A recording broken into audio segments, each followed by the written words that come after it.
Hello friends, welcome in educational channel focus exams. मैं doctor Vibha उत्तम आज बहुत बेसिक बट इम्पॉर्टेंट संविधान की संरचना से रिलेटेड इंफॉर्मेशन डिस्कस करने जा रही हूँ और साथ ही हम कुछ क्वेश्चन भी करेंगे।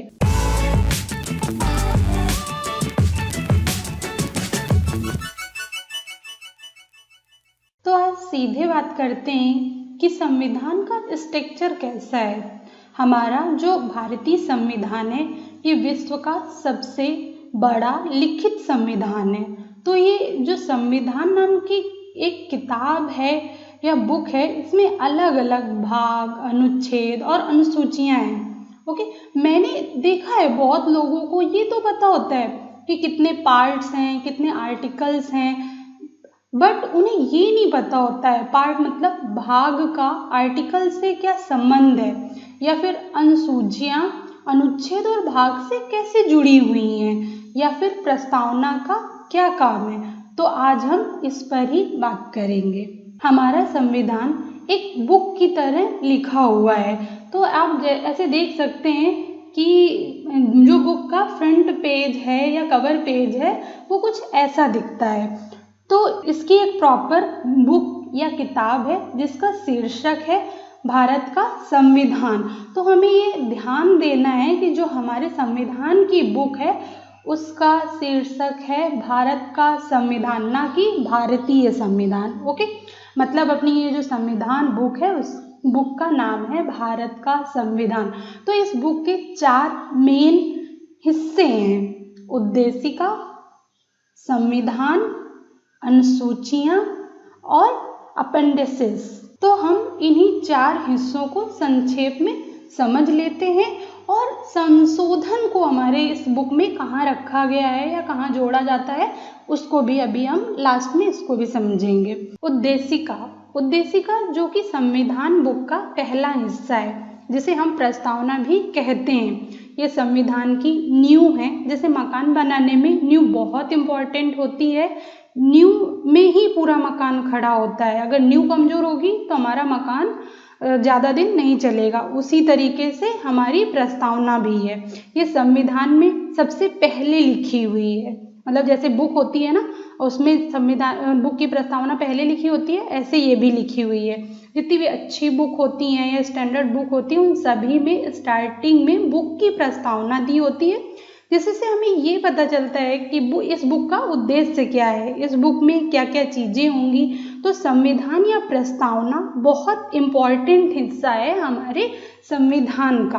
तो हमारे संविधान की एक प्रस्तावना है जो एक बार संशोधित हो चुकी है। इस प्रस्तावना को हमने 26 नवंबर 1949 को अपनाया था, जिस दिन हमारे संविधान का कुछ पार्ट अपनाया था।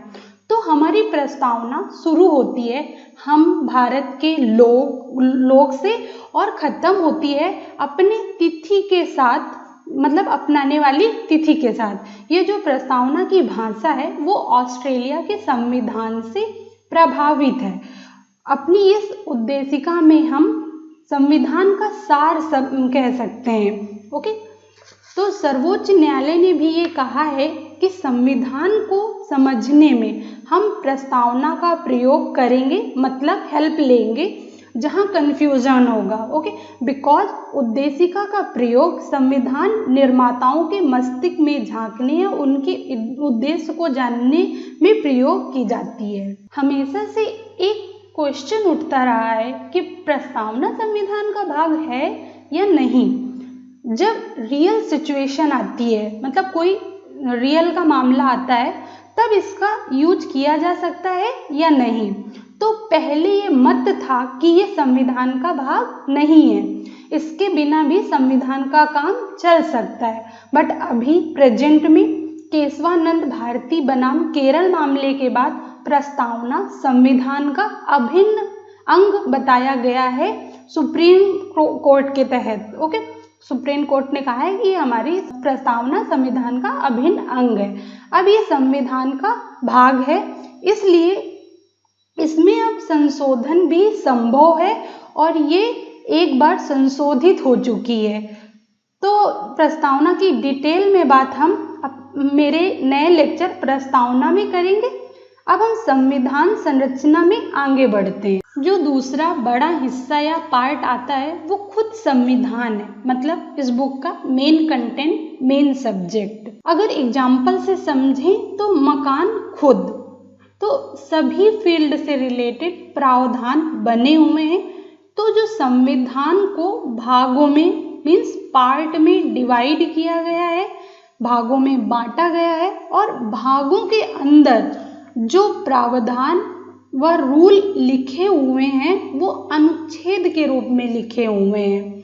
कुछ कुछ संविधान के भाग बहुत बड़े हैं, उन्हें पहले चैप्टर्स में बांटा गया है, फिर उन चैप्टर्स के अंदर अनुच्छेद हैं। तो बड़े भागों में से भाग 5, भाग 6, भाग 11, भाग 12, भाग 14, भाग 17, ये हमारे 6 बहुत बड़े भाग हैं। इनको चैप्टर्स में बांट के फिर अनुच्छेद के फॉर्म पे लिखा गया है। तो शुरुआत में या मूल रूप से 22 भाग थे, अभी नए 4 जोड़े गए हैं, 4 नए भाग जोड़े गए हैं और एक भाग निरस्त हो गया है। निरस्त होने वाला भाग है 7, भाग 7 निरस्त हो गया है। ये भाग तो अब टोटल नंबर ऑफ पार्ट्स 25 हो गए हैं। ये भाग का खा या ए बी सी के रूप में जुड़े हुए हैं।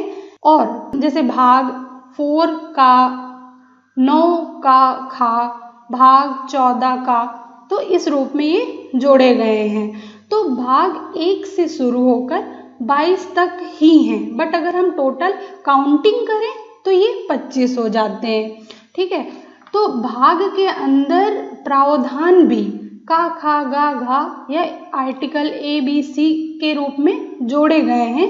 तो टोटल नंबर ऑफ आर्टिकल या टोटल अनुच्छेद 470 के आसपास हो गए हैं अभी। बट अगर देखें तो अनुच्छेद 1 से शुरू होकर 395 तक ही जाता है। कोई भी अनुच्छेद नंबर 396 एग्जिस्ट नहीं करता है पूरे संविधान में।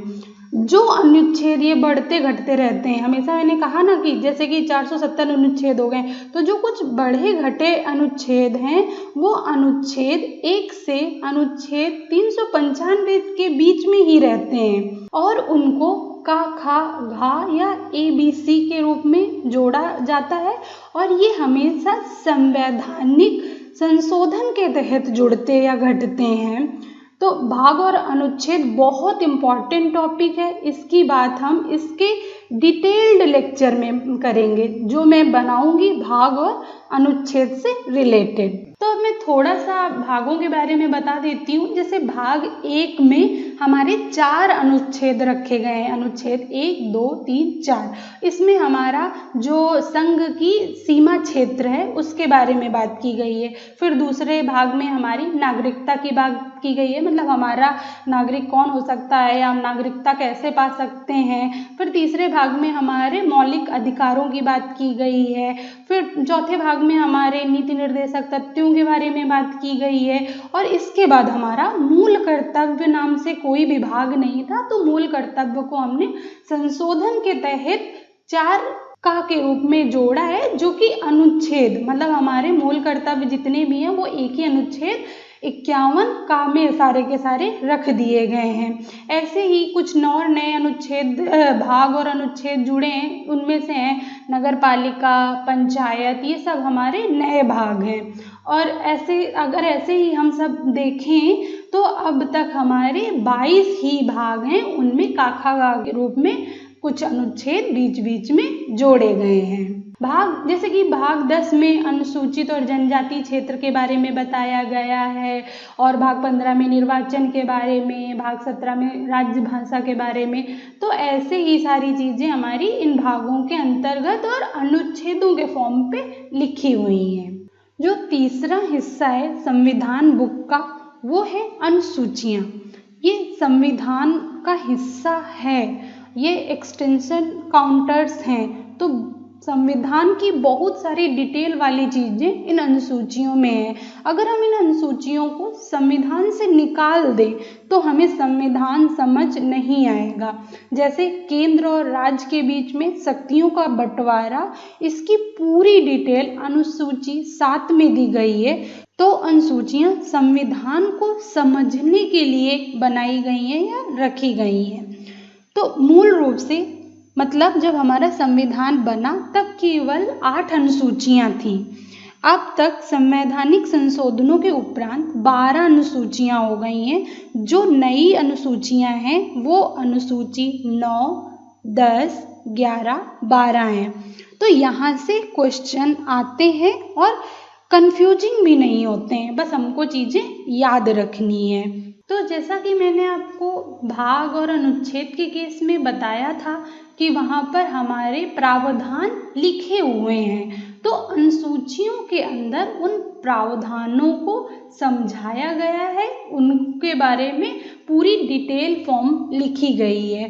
तो जो सिमिलर टॉपिक थे उनको एक एक अनुसूची में रखते जाया गया है। जैसे कि पहली अनुसूची में हमारा राज्य और संघ राज्य के बारे में वर्णन किया गया है, मतलब हमारे राज्य का क्या नाम होगा, उसका क्षेत्रफल कितना है, वो कहाँ से कहाँ तक है, ये सब चीज़ें हमारी पहली अनुसूची में है। और दूसरी अनुसूची में सारे जितने भी अधिकारी हैं, राष्ट्रपति, प्रधानमंत्री, उपराष्ट्रपति, न्यायालय के जो न्यायाधीश हैं, उनके हम वेतन क्या है इसके बारे में दिया गया है।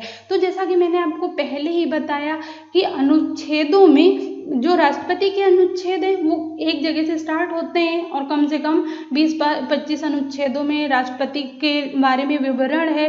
तो दूसरी जो हमारी ये अनुसूची है उसमें जैसे वेतन हो गया, वेतन नाम से एक अनुसूची है दूसरी, उसमें हमारे सारे पदाधिकारियों के वेतन की पूरी डिटेल कि उन पे कितना टैक्स लगेगा, नहीं लगेगा, इनकम टैक्स, और कितना इनका होगा, कितनी इनकी बढ़ोतरी होगी, तो इनका पूरा एक एक छोटी छोटी डिटेल भी इन अनुसूचियों के अंदर बताई गई है। तो तीसरी अनुसूची में हमारा शपथ का जो प्रारूप है वो दिया गया है कि जो भी पर्टिकुलर राष्ट्रपति या उपराष्ट्रपति अपने पहले दिन जो शपथ लेता है उसका क्या प्रारूप है। फिर चौथी अनुसूची में हमारे जो राज्यसभा में सीटों का आवंटन है उसके बारे में बताया गया है।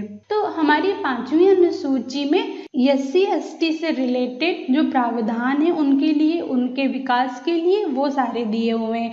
फिर 6वीं अनुसूची में हमारे सिर्फ ST मतलब जनजातीय लोग, वो भी असम, मेघालय और त्रिपुरा, मिजोरम राज्य से बिलोंग करने वाले ST जो जनजाति लोग हैं उनके बारे में प्रावधान दिए हैं। 7वीं अनुसूची में हमारा 3 हमारी जो सूचियां हैं, संघ सूची, राज्य सूची और समवर्ती सूची, उसके बारे में बताया गया है। 9वीं सूची में हमारा भूमि सुधार के बारे में बताया गया है। 10वीं सूची में दल परिवर्तन कानून बने हुए हैं उनके बारे में बताया गया है। 11वीं अनुसूची में हमारा पंचायती राज व्यवस्था बताई गई है। 12वीं अनुसूची में पंचायती राज व्यवस्था के सिमिलर शहरों में नगर पालिका का जो रूल्स हैं ये सब बताए गए हैं डिटेल फॉर्म पे, और ये संशोधनों के तहत आए हैं। तो जो 9वीं, 10वीं, 11वीं, 12वीं अनुसूची हैं ये हमारे संविधान संशोधनों के तहत आए हैं। जो 8वीं अनुसूची है वो हमारा भाषा से रिलेटेड है कि हमारी राज्य की भाषाएं या राष्ट्रभाषा क्या होगा, इसका पूरा फुल डिटेल दिया हुआ है। तो हम अनुसूचियों की डिटेल में बात अनुसूचियों के एक नए चैप्टर में करेंगे। तो यहाँ से अब हम आगे बढ़ते हैं अपने संविधान की संरचना में, और जो अंतिम पार्ट है हमारे संविधान का उसको हम अपेंडिक्स या अनुलग्नक परिशिष्ट कहते हैं। ये अपेंडिक्स में जम्मू कश्मीर में हमारा भारतीय संविधान कैसे लागू होगा इसके बारे में लिखा हुआ था। जैसे कि हमारा आर्टिकल 35A या अनुच्छेद 35 का जो संविधान में कहीं पे नहीं है, ये हमारा सीधे अपेंडिक्स में ही लिखा हुआ था, जो कि अब निरस्त हो गया है क्योंकि अब हमारा भारतीय संविधान ही जम्मू कश्मीर में लागू होने लगा है। तो अब तक हमारे भारतीय संविधान में जो 5 अनुलग्नक हैं, तो हमें याद रखना है अनुलग्नक की संख्या 5 है। अब एक लास्ट बात बताना चाहूँगी कि संशोधन हमारे संविधान का पार्ट है या नहीं। तो संशोधन से ही तो हम संविधान में कुछ चेंज करते हैं, कुछ जोड़ते हैं, कुछ हटाते हैं। तो ये प्रावधान संशोधित होकर संविधान का ही हिस्सा हो जाते हैं, ये अलग से कुछ नहीं है। अगर हमें अलग से पढ़ना है तो संशोधन के बारे में पढ़ सकते हैं, बट जो संशोधित हमारा प्रावधान या आर्टिकल बनता है वो संविधान का ही हिस्सा हो जाता है। तो अब तक हमारे संविधान के 104 संशोधन हो चुके हैं। तो अब जो हमारा संविधान है वो संशोधित संविधान है, जिसमें एक उद्देशिका है जो संविधान के उद्देश्य को प्रकट करती है। फिर उद्देशिका के बाद संविधान 22 भागों में विभाजित करके लिखा गया है, जिसके अंदर प्रावधान 395 अनुच्छेदों के अंतर्गत लिखे गए हैं और उनका डिटेल्ड एक्सप्लेनेशन अनुसूचियों के अंतर्गत बताया गया है और लास्ट में 5 अपेंडिक्सेस लगाई गई हैं। अगर एग्जाम्पल से समझें तो पंचायत को संविधान के भाग 9 के अंदर अनुच्छेद 243 का से लेकर 243 ओ तक गया है, बट इसका डिटेल्ड अनुसूची 11 में समझी जा सकती है। जैसे पंचायत के चुनाव कैसे होंगे, क्या योग्यता होनी चाहिए चुनाव लड़ने के लिए, क्या पंचायत का कार्य होगा, तो ये सब हमारा डिटेल फॉर्म पे अनुसूचियों के अंदर रखा गया है। तो अब कुछ क्वेश्चंस कर लेते हैं। तो भारतीय संविधान में आरंभ में कितने अनुच्छेद थे? तो ये हमको याद रखना था 395, तो इसका ऑप्शन सी सही है। भारतीय संविधान को कितने भागों में विभाजित किया गया है? तो हमें इसमें बिल्कुल कंफ्यूज नहीं होना। हमारे जो संविधान के भागों को विभाजित किया गया है वो सिर्फ 22 भागों में विभाजित किया गया है, तो इसका ऑप्शन बी सही है। तो ये एक अच्छा क्वेश्चन है।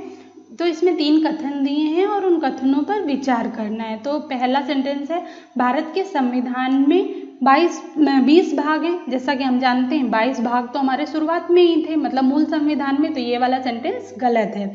फिर भारत के संविधान में कुल 390 अनुच्छेद हैं। जैसा मैंने पहले भी बताया आपको कि शुरुआत में ही मूल रूप से ही हमारे अनुच्छेद में हमारे संविधान में 395 अनुच्छेद थे, तो दूसरा सेंटेंस भी हमारा गलत है। फिर तीसरा सेंटेंस कहता है, भारत के संविधान में 9वीं, 10वीं, 11वीं, 12वीं अनुसूचियों को संशोधन अधिनियम द्वारा जोड़ा गया है। तो ये एकदम सही बात है कि हमारी ये 4 अनुसूचियाँ बाद में बनी हैं, तो इसका ऑप्शन केवल 3 जो सही है वही सही है, तो इसका ऑप्शन सी हमारा आंसर हो जाता है। अब वर्तमान में भारतीय संविधान की गणना की दृष्टि में कुल कितने अनुच्छेद और अनुसूचियां हैं? तो हमें जैसे कि एकदम वर्तमान की बात कर रहा है, तो अभी वर्तमान में कितनी अनुसूचियां हैं? 12 हैं कि नहीं? तो 12 हैं, तो 2 ऑप्शन, मतलब ऑप्शन बी और डी में कोई एक सही हो जाएगा। अब अनुच्छेद की बात कर लेते हैं। तो अभी कुल कितने अनुच्छेद हैं? जितने भी अनुच्छेद जुड़े हैं वो काखा के रूप में जुड़े हैं, तो अभी हमारे जो अनुच्छेद 1 से लेके 395 तक ही हैं, तो हमारा बी ऑप्शन यहाँ पर सही हो जाएगा। तो अब ये एक सेम क्वेश्चन है कि मूल भारतीय संविधान में कितने भाग, अनुच्छेद और अनुसूची थे? तो हमारा ये मूल रूप से जब बना तब की बात कर रहा है। तो जब हमारा बना था तो उस टाइम पे 22 भाग थे, 395 अनुच्छेद थे, 395 अनुच्छेद थे और हमारा 8 अनुसूचियाँ थी, तो पहला वाला इसका ऑप्शन सही हो जाता है। तो आज के लिए बस इतना ही। अब ये हमारे संविधान की मूल संरचना हो गई। तो अब आगे वाले जो लेक्चर होंगे उनमें मैं एक एक करके बताऊंगी। एक हमारा जो नया लेक्चर होगा उसमें प्रस्तावना, दूसरा जो लेक्चर होगा उसमें हम भाग या अनुच्छेद की बात करेंगे, और एक मैं और नया लेक्चर बनाऊंगी अनुसूचियों से रिलेटेड। तो ये 3 हमारे मेजर पार्ट हैं संविधान के, तो ये तीनों के लिए मैं नया लेक्चर बनाऊंगी। तो keep watching my channel, please subscribe and share with others. Thank you.